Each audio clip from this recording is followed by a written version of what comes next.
ఇంకా వృషభ రాశి వారికి గనక పరిశీలిస్తే మాసంలో ఎలానో కొన్ని గ్రహస్థితులు అనేవి గ్రహాలకి వాటి యొక్క మూమెంట్ అనేది ఉంటుంది. కాబట్టి ఇక్కడ మెయిన్గా మనకి కుజుడు మారుతున్నాడు, ఈయన ద్వితీయంలోకి రాబోతున్నారు, వృషభ రాశి నుంచి ద్వితీయంలోకి. అలాగే మనకి బుధుడు కూడా మారుతున్నాడు ద్వితీయం నుంచి తృతీయంలోకి. సరే 17వ తారీఖు రవి కూడా మారుతాడు. ప్రధానంగా ఇక్కడ గమనించాల్సింది ఏమిటి అని అంటే వృషభ రాశి వారికి కూడా ఖర్చులు అధికంగా ఉన్నాయన్నమాట. అందుకని ఈ ఖర్చులు వీళ్ళు కొంచెం కంట్రోల్ చేసుకోవాలి. మానిటరీ ఇష్యూస్ ఏవైతే ఉన్నాయో వీటిని కంట్రోల్ చేసుకోవాలి. రెండో విషయం ఏమిటంటే సంతానము, వారికి సంబంధించిన విషయాలు, వీటి గురించి జాగ్రత్తగా ఉండాలి. అంటే ఎలాగా, ఇప్పుడు సాధారణంగా పిల్లలకి అనారోగ్యం ఉండొచ్చు, లేకపోతే వాళ్ళు ఏమైనా ఎడ్యుకేషన్ పరంగా వాళ్ళకి డిస్టర్బెన్సెస్ ఉండొచ్చు, లేకపోతే అనుకున్న విధంగా స్కోర్ రాకపోవచ్చు. ఇలాంటివి వృషభ రాశి వారికి కూడా కనపడుతూ ఉంటాయి. ముఖ్యంగా ఏంటి అని అంటే స్త్రీలకి చాలా మొండి ధైర్యము, పట్టుదల ఎక్కువగా ఉంటుందన్నమాట. అందుకని ఏంటంటే వీళ్ళు ఎలా ఉంటారంటే డూ ఆర్ డై లాగా ఉంటారు.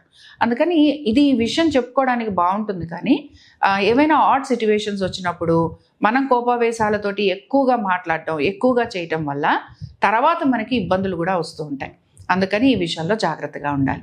రెండో విషయం ఏంటంటే రిలేషన్షిప్స్ విషయంలో జాగ్రత్తగా ఉండాలి. సో రిలేషన్షిప్ విషయంలో కూడా మామూలుగా ప్రేమికులు రిలేషన్షిప్స్లో ఎవరైతే ఉంటారో ప్రేమికులు ఎక్కువగా ఇబ్బంది పడేందుకు అవకాశం ఉంటుంది. సో అందుకని రిలేషన్షిప్స్లో ఉన్నవారు తప్పనిసరిగా జాగ్రత్తగా ఉండాలి. అలాగే ఎవరైనా సరే మేము ప్రేమించుకున్నాం, పెద్దల పర్మిషన్ తోటి పెళ్లి చేసుకుంటాం అనుకునే వాళ్ళకి వీళ్ళకి కూడా ఎలా ఉంటుంది అంటే కొంచెం వీళ్ళు ఎక్కువగా ఇబ్బంది పడుతూ ఉంటారు, ఎక్కువగా కొంచెం శ్రమ ఎక్కువ పడుతూ ఉంటారు, ఇంకా కన్సెంట్ రావడానికి టైం పడుతూ ఉంటుంది. సో ఇలాంటి ఇష్యూస్ రిలేషన్షిప్స్లో ఉన్న వారికి, ప్రేమికులకి, పెళ్ళిళ్ళు చేసుకోవాలనుకుంటున్న వాళ్ళకి అందరికీ ఇలా ఉంటుందన్నమాట.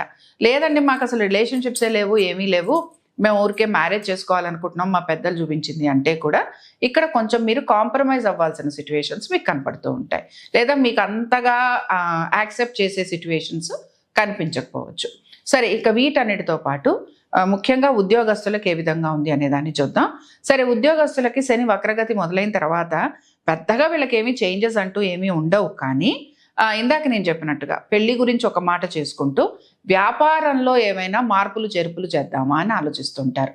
లేకపోతే ఉద్యోగంలో ఏమైనా మార్పులు తెచ్చుకుందామా, లేకపోతే ఉద్యోగం చేస్తున్న ఉద్యోగంలోనే మాకేమైనా ఇంకేమైనా డిఫరెంట్గా ఉండేందుకు అవకాశం ఉంటుందా, ఇలాంటి ఆలోచనలు వీళ్ళు ఎక్కువగా చేస్తూ ఉంటారు.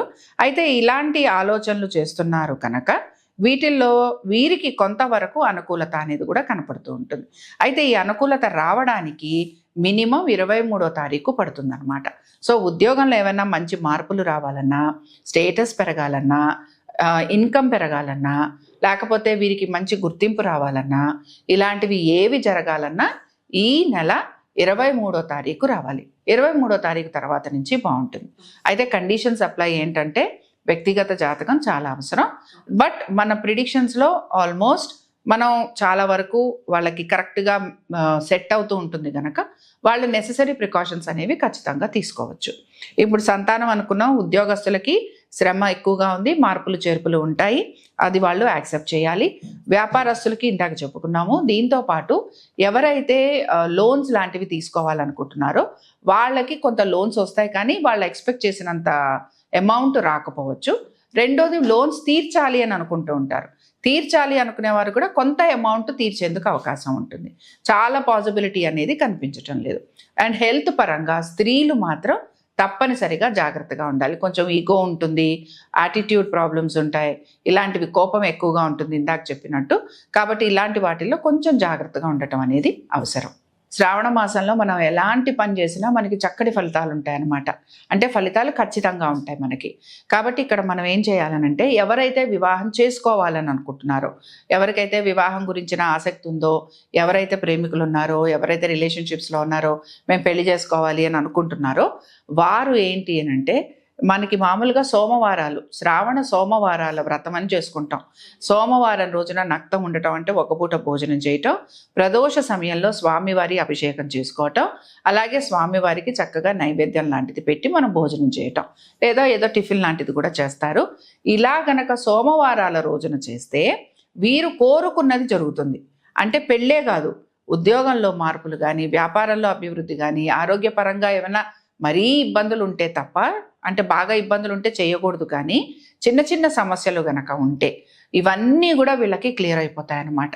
సో సోమవారం నాడు కనుక వీళ్ళు ఉపవాసం ఉండి ఈశ్వరారాధన గనక చేస్తే తప్పనిసరిగా వాళ్ళ మనసులో ఉన్న కోరికలు తీరిపోతాయి.